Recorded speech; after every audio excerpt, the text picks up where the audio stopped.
Wie staat hier vanavond bij het Stadhuis van Onzel? Want hier wordt vanavond de Twentse taalprijs uitgereikt aan Johanna Terstegen. Laten we eens even kijken. De commissie heeft de Twentse taalprijs toekend aan onze heuidag, aan onze Johanna Terstegen.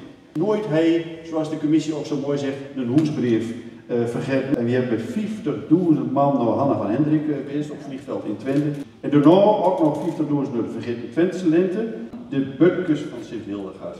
Door heeft zo'n 800.000 die leu West. En wat er op televisie nog achteraan is, dat is nog veel meer. Leu, ik zal zeggen, haal de handen natuurlijk. Een groot applaus voor Johanna Terstegen.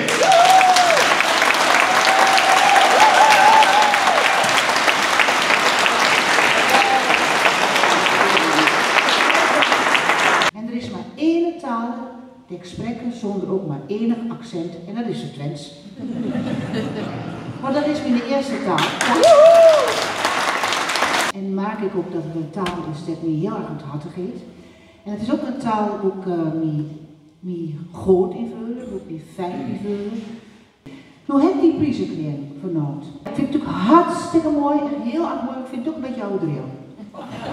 Ik heb die prijs wel gekregen, maar nu ga ik toch even een kleine enquête doen. Wie heeft er nooit iets gedaan wat met mij te maken heeft? Nou, dat helpt. Dus, ja, ik wil maar zeggen, die prijs is natuurlijk niet alleen een familieprijs, die heb ik omdat jullie er allemaal al met hebben gedaan. Ik ben jullie verschrikkelijk dankbaar en eigenlijk vind ik dat we elkaar feliciteren. Zie je tevreden? Ja, heel erg tevreden. Alles is een cadeau wat ik heb gekregen. Dat de leerne avond voor u organiseert. U moet bedanken voor wat je hebt gedaan de afgelopen jaren. Dat vind ik heel ontroerend, dat vind ik ook heel mooi. En is er nog iets waar je extra groots op ziet? Nou, ik ben extra groots op het feit dat zoveel leur in de zaal zaten waar ik met heb samengewerkt. De spelers, de ensembleleden en van Hanna van Hendrik en van de Vergeten Twentse Lente. En de makers van Zo door willen dat, van die documentaire. Dat er heel veel leur hierheen van komen. En dat maakt me heel blij. Eigenlijk vind ik dat het mooiste van Nederland. Hoe gaat het verder nog op aan? Kan ik nog niet zo heel veel over zeggen, want het is allemaal nog niet helemaal zeker.